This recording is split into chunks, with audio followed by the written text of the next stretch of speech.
Hey everyone, welcome to this week's episode of Social You Should Know. We've got 3 exciting topics to discuss this week. Not 1, not 2, but 3. In America's favorite podcast. So first one, Facebook had a very successful quarter, Yes. but they also had a very large missed opportunity. They did, and this article that I read that is in the blog post that I wrote this week is fantastic. It's about how Facebook announced their platform in 2007 and it was going to change everything, and Zynga was going to build games on it, and this person was going to build radio on it, and somebody else was going to build photos on it, and if it was better than what Facebook could build, that was fine. No.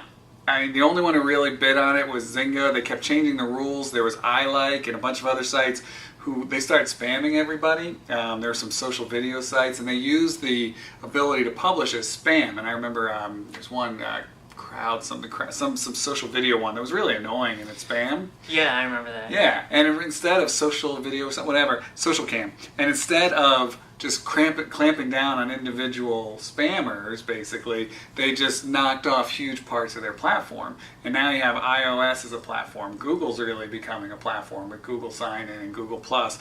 And you have all these other platforms, and Facebook has missed out on it. And they had a great quarter, but they missed out on it. And part of the frustration that's in this article is they keep changing the game. So those of us who work within Facebook, we want to know what the rules are, and they change them all the time. In fact, just this week they had a thing that people were reporting that when you liked a page, they were going to let you click get notifications so that page's updates always showed up for you. That's fantastic for brands like us, right? Yeah, that was just a test, and that test is over now. So it's really tough working with Facebook because the game changes all the time. Yeah. And speaking of changes with Facebook, there's some new data on how hashtags may affect sales. Yeah. So and hashtags, in fact, engagement is what the research was about. And, Simply Measured said that hashtags don't increase engagement, which made me wonder, did anyone really think they were going to? I think the only thing you can measure is do they likes, comments, and shares, and are they increased by use of the hashtag? I don't think that was the point. I think the point was to aggregate conversations. What hasn't been measured that I've been able to see is, are people clicking on hashtags? Are they looking at these threaded conversations? That will be interesting data if and when it comes out. But separately, in terms of sales, there was another piece of research that said 2 interesting things. I thought 4 in 10 people have bought something after they've either liked it or retweeted it or pinned it. So once they've shared it, they've gone back and bought it. 4 out of 10 people, which is significant. Yeah. And then they describe 68% of people as lurkers, so people who rarely post, but they're consuming all this content, a bunch of which is about brands, and we will never be able to track those people's purchases because they didn't click on anything, we can't cookie them, blah, blah, blah, blah, blah. And so we don't know. Are they buying a ton? Are they buying nothing? It's a big covered up area that we can't get to. Yeah, it's just kind of one of the pitfalls of advertising in general. Right. There are a lot of people. True of magazine ads. Yep. Yep. Any kind of advertisement. Yeah. Just people who buy stuff and you'll never know why. Yep. Yeah.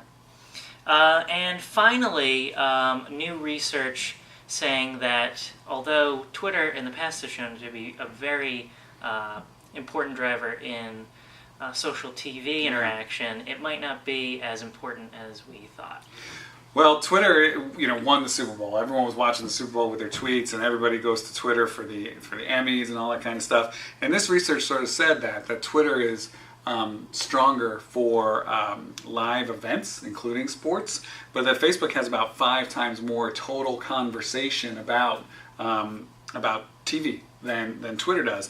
This makes sense because Facebook is 5 times bigger than Twitter, so there is that. But I think it goes back to the whole larger difference between Twitter and Facebook and the problem that's making Facebook seem a little boring. Facebook has an algorithm that chooses whether you see it or not. Not Twitter, no algorithm, just throw it all up, let it all stream by.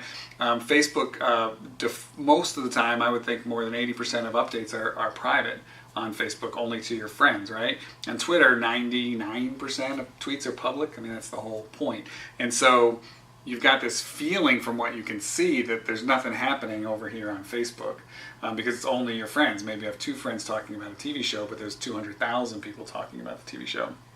On Twitter, you see 200,000, and on Facebook, you see 2, even if there's 5 times the conversation. So I think that's really getting to be a problem for Facebook in terms of the engagement. People, I hear more and more people saying, I just don't go there very much anymore. It's just not that interesting.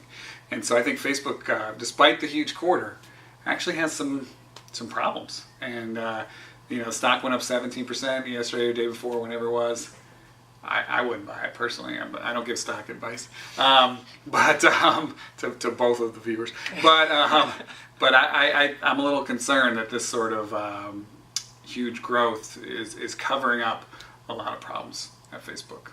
Yeah, it'll definitely be interesting to see what happens, especially with the growth in Google Plus, to see if that'll take its place or something new. We'll just have to wait and see.